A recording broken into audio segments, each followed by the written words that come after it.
Hello guys. आज का जो वीडियो है वो मैं इस टॉपिक पर बना रहा हूँ कि जीवन में इंसान को खुद को जानना क्यों ज़रूरी है, उसको अपने आप को क्यों जानना चाहिए। तो उसी के ऊपर आज की जो चर्चा है मैं वो करूँगा।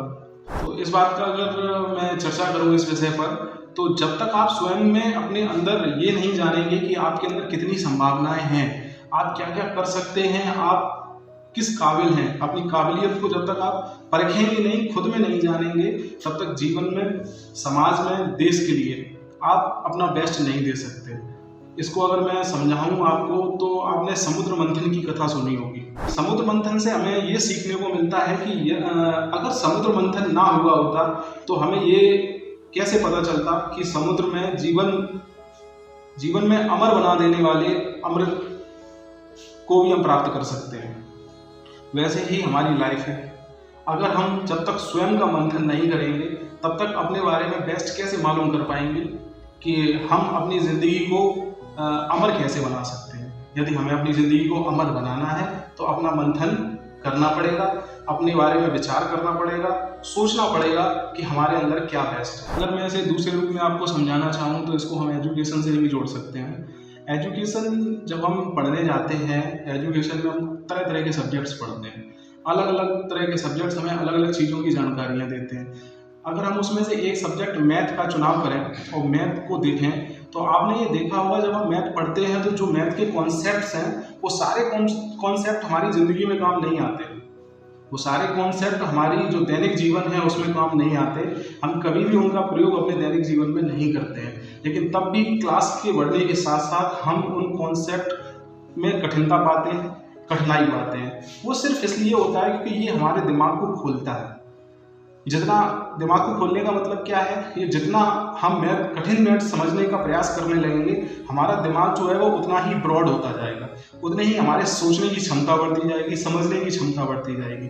अगर एक उदाहरण और लूँ तो एक ब्रिलियंट स्टूडेंट क्या होता है, कोई जो इंटेलिजेंट स्टूडेंट है वो क्या होता है। इंटेलिजेंट स्टूडेंट वो है जिसको जो कॉन्सेप्ट नहीं भी आते हैं लेकिन उसकी नॉलेज इतनी अच्छी है, जो नहीं आने वाले कॉन्सेप्ट भी हैं उनका आंसर भी वो देने का प्रयास करता है और बहुत हद तक सही देने का प्रयास करता है। इसीलिए वो ब्रिलियंट स्टूडेंट कहलाता है, क्योंकि उसकी मार्किंग जो है अदर स्टूडेंट से इसलिए अच्छी हो जाती है क्योंकि वो हर कॉन्सेप्ट का आंसर देने का प्रयास करता है और उसको समझने का प्रयास करता है। उसकी समझने की क्षमता अन्य छात्रों की अपेक्षा बहुत अच्छी हो जाती है।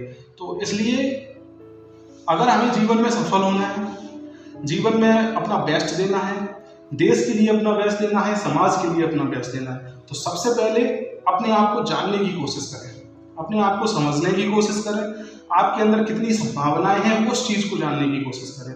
जब तक आप ये नहीं जानेंगे तब तक आप समझ नहीं पाएंगे, अपना बेस्ट नहीं दे पाएंगे। इसलिए प्रयास करिए कि आप में के अंदर सोचने की जो क्षमता है वो विकसित हो, आप में चीज़ों को समझने की क्षमता विकसित हो, आप में अपने आप को जानने की क्षमता विकसित हो। आप जो भी जीवन में कर रहे हैं उससे सीखें, उससे अपने आप को पहले जानें कि ये मैं किस तरीके से किया है और किस तरीके से कर सकता था, इसमें अपना बेस्ट और कैसे दे सकता था। भले ही आपने कितनी ही सफलता से उस कार्य को क्यों ना किया हो, लेकिन उसमें अगर कुछ और बेस्ट करने की संभावनाएं हैं तो उसको आपको खुद से ही सीखना होगा। इसलिए खुद को समय दें, खुद के बारे में सीखें, खुद के बारे में जानें। ये कोविड का जो समय चल रहा है इसने हमें बहुत हद तक यही सिखाया है, क्योंकि इंसान इसमें पूरी तरीके से आइसोलेट हुआ था, पूरी तरीके से क्वारंटाइन हुआ था, खुद को जानने का उसको मौका मिला। तो इस समय से सीखते हुए भी ये सीख हम अपने आप से जोड़ सकते हैं। इसके आगे मैं ये कहना चाहूँगा, नेक्स्ट टॉपिक वीडियो में मैं क्या रखूँ ये मुझे आप कमेंट सेक्शन में बताएं कि नेक्स्ट किस टॉपिक पर आप वीडियो देखना चाहते हैं, किस टॉपिक से रिलेट करके मैं आपको कुछ एक्सप्लेन कर सकूं, लाइफ की कोई थ्योरी एक्सप्लेन कर सकूं। तो नेक्स्ट आप बताएं कि किस टॉपिक पर मैं अपना वीडियो बनाऊं। धन्यवाद।